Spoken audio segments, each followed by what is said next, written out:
नहमदुहु व नुसल्ली व नुसल्लिमु अला रसूलिहिल करीम अम्मा बाद फ़अऊज़ु बिल्लाहि मिनश शैतानिर रजीम बिस्मिल्लाहिर रहमानिर रहीम अस्सलामु अलैकुम व रहमतुल्लाहि व बरकातुहू। आज हम सूरह बकरा की आयत नंबर 151 और 152 का लफ्ज़ी और बामुहावरा तर्जुमा पढ़ेंगे इंशाअल्लाह अज़्ज़ व जल, और जानने की कोशिश करेंगे कि ज़िक्र की कितनी और कौन कौन सी इक़साम है और अल्लाह रब्बुल इज़्ज़त ने इसके बारे में क्या फ़रमाया और हमारे नबी सल्लल्लाहु अलैहि वसल्लम ने अहदीस में इन आयात की क्या तफ़सीर फरमाई है।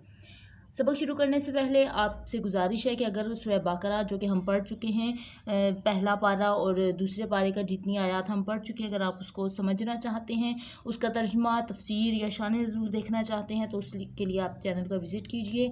इंशाअल्लाह आपको मुकम्मल डिटेल के साथ वीडियोज़ मौजूद हैं जो कि आपके इल्म में इजाफ़े का सबब बनेंगी इंशाअल्लाह अज़्ज़ व जल।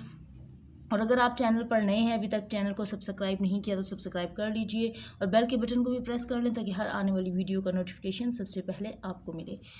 आऊज़ु बिल्लाहि मिनश शैतानिर रजीम, मैं अल्लाह की पनाह मांगती हूँ शैतान मरदूद से। बिस्मिल्लाहिर रहमानिर रहीम, अल्लाह के नाम के साथ जो बहुत मेहरबान और नहायत रहम फरमाने वाला है। कमा जैसा कि काफ तशबीह के लिए इस्तेमाल हुआ, कमा जैसा कि अरसलना हमने भेजा, फ़ीकुम तुम में रसूलन रसूल, ए मोमिनीन जैसा कि हमने तुम में भेजा, रसूलन रसूल मिनकुम तुम ही से, यानी तुम में से तुम पर एक रसूल भेजा, यानी तुम इंसानों जैसा एक रसूल भेजा तुम्हारी तरफ। अब ये लोगों को बताने के लिए कि नबी सल्लल्लाहु अलैहि वसल्लम को अगर हमने तुम्हें माबूस किया है तो वो तुम्हारी तरह एक इंसान है और तुम ही में से हैं। यतलू जो कि तिलावत करता है, अलैकुम तुम पर, आयातिना हमारी आयात की, ऐसा रसूल तुम्हारी तरफ भेजा है कि जो तुम पर हमारी आयात की तिलावत करता है। व युज़क्कीकुम और तुम्हें पाक करता है, किससे पाक करता है? गुनाहों से पाक करता है, तुम्हारे गलत अकायद से तुम्हें पाक करता है। व युअल्लिमुकुम और तुम्हें सिखाता है, क्या सिखाता है? किताब किताब वल हिकमत और हिकमत, और तुम्हें किताब और हिकमत सिखाता है। व युअल्लिमुकुम और तुम्हें सिखाता है, क्या सिखाता है? माँ जो कि लम ना तकून तुम थे, तालमून जो तुम नहीं जानते थे, जिसके बारे में तुम नहीं जानते थे। ए लोगों, हमने तुम्हारी तरफ एक रसूल तुम ही में से भेजा है जो कि तुम पर हमारी आयतें पढ़ता है और तुमको पाक करता है और तुम्हें इल्म सिखाता है किताब और हिकमत का, और तुम्हें वो कुछ सिखाता है जो कि तुम पहले नहीं जानते थे। अब इन आयत में नबी सल्लल्लाहु अलैहि वसल्लम की करामत बयान की गई है और अल्लाह पाक ने जो नबी सल्लल्लाहु अलैहि वसल्लम को हम पर माबूस फरमाया है, तो उस बारे में अल्लाह ताला ने फरमाया कि हमने तुम्हारी तरफ अपना रसूल भेजा है। अब अगली आयत में देखें कि फ़ज़कुरू पस तुम मेरा, फ़ज़कुरू पस जिक्र करो, नी मेरा, ठीक है, फ़ज़कुरू पस तुम मेरा जिक्र करो या तुम मुझे याद करो, अज़कुरकुम तो मैं तुम्हें याद करूँगा, तुम मुझे याद करो या मेरा जिक्र करो मैं तुम्हारा जिक्र करूँगा। वशकुरू और तुम शुक्र करो, किसका शुक्र करो? ली मेरा, या मेरा शुक्र करो। यहाँ पे आप चर्चा भी कह सकते हैं और यहाँ पे आप जो है वो फैलाना भी कह सकते हैं कि तुम मेरे ज़िक्र को खूब फैलाओ या मेरे ज़िक्र का खूब चर्चा करो या मेरा खूब चर्चा करो या तुम मेरा शुक्र करो, और तुम मेरा शुक्र करो। वला और ना तकफुरून तुम मेरी नाफरमानी ना करो। तो ए मोमिनीन क्या करो कि तुम मेरा जिक्र करो, मुझे याद करो, मैं तुम्हारा जिक्र करूँगा, तुम्हें याद करूँगा।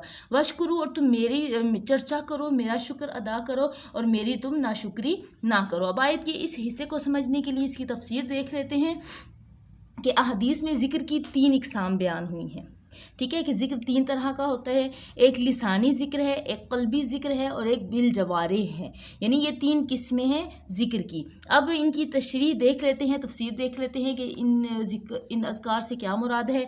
ज़िक्र लिसानी तस्बीह और तक़दीस, सना वग़ैरह बयान करना है, यानी अल्लाह पाक की बढ़ाई को बयान करना, ये भी ज़िक्र है। खुतबा और तौबा, इस्तग़फ़ार और दुआएँ वग़ैरह इसमें शामिल हैं। ये हो गया जी ज़िक्र बिल लिसान। आगे है ज़िक्र क़ल्बी, यानी दिल से ज़िक्र करना, अल्लाह ताला की नेमतों को याद करना, इसकी अज़मत और किब्रियाई बयान करना, इसके दलाइल कुदरत में गौर करना, और उलमाए कराम जो मसाइल में गौर करते हैं वो भी इसी ज़िक्र में शामिल हैं। इसको ज़िक्र क़ल्बी कहते हैं। अब रह गया जी ज़िक्र बिल जवारिह। तो ज़िक्र बिल जवारिह क्या है?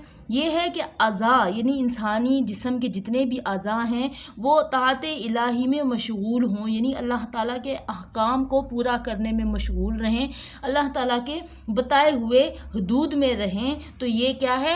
ज़िक्र बिल जवारी है। जैसे कि हज के लिए सफ़र करना, ये ज़िक्र बिल जवारिह में दाखिल है। नमाज تینوں قسم کے ذکر پر مشتمل ہے، یعنی ایک ایسا عمل بھی بتا دیا۔ احادیث مبارکہ سے ہمیں اس کے بارے میں پتہ چلا کہ جو اگر ہم نماز پڑھتے ہیں تو گویا ہم اللہ پاک کے جو فذکرونی اذکرکم پہ عمل کرتے ہوئے تینوں اذکار اس میں شامل ہو جائیں گے۔ کیسے؟ جیسے کہ تسبیح اور تکبیر اور ثنا، قرات وغیرہ، یہ تو ذکر باللسانی ہو گیا۔ خشوع اور خضوع، اخلاص جو ہے یہ ذکر قلبی ہو گیا، اور قیام، رکوع اور سجود وغیرہ کرنا یہ ذکر بالجوارح میں شامل ہو جاتا ہے۔ ابن عباس رضی اللہ تعالیٰ عنہما نے فرمایا، اللہ تعالیٰ فرماتا ہے تم طاعت بجا لا کر مجھے یاد کرو، میں تمہیں اپنی امداد کے ساتھ یاد کروں گا۔ سبحان اللہ، یہ صحیحین کی حدیث میں ہے۔ اللہ تعالیٰ فرماتا ہے کہ اگر بندہ مجھے تنہائی میں یاد کرتا ہے تو میں اسے ایسے ہی یاد فرماتا ہوں، اور اگر وہ مجھے جماعت میں یاد کرتا ہے تو میں اس کو اس سے بہتر جماعت میں یاد کرتا ہوں۔ قرآن و حدیث میں ذکر کے بہت فضائل وارد ہیں، اور اس طرح کے اور یہ کہ ہر طرح کے ذکر کو شامل ہے، ذکر بالجہر کو بھی اور ذکر بالخفا کو بھی۔ یعنی اگر ذکر بالجہر یا ذکر بالخفا یعنی پوشیدہ یا واضح طور پر ہم ذکر کرتے ہیں تو اس کو بھی یہ شامل ہے کہ جس طرح تم اللہ کا ذکر کرو گے اللہ بھی تمہارا اس سے بہتر طریقے سے ذکر کرے گا۔ مطلب کہ جب خدا ذکر کرتا ہے تو وہ انسان کے لیے کامیابی ہی کامیابی ہے۔ اللہ پاک سے دعا ہے کہ یا الہ العالمین ہمارا پڑھا ہوا ایک ایک حرف ہمارے لیے صدقہ جاریہ بنا دے، اور اس پر عمل کرنے کی ہمیں توفیق عطا فرما، اور جو کچھ ہم پڑھتے ہیں اسے دوسروں تک پہنچانے اور اس کو پھیلانے کی توفیق عطا فرما، اور قرآن پاک کے تمام احکامات پہ عمل کرنے کی توفیق عطا فرما۔ آمین ثم آمین۔ اگر ابھی تک آپ نے ویڈیو کو لائک نہیں کیا تو یہیں پر ویڈیو کو لائک کر لیجئے۔ ملتے ہیں ایک نئی ویڈیو کے ساتھ، تب تک دعاؤں میں یاد رکھیے گا۔ جزاک اللہ خیرہ۔ اللہ حافظ۔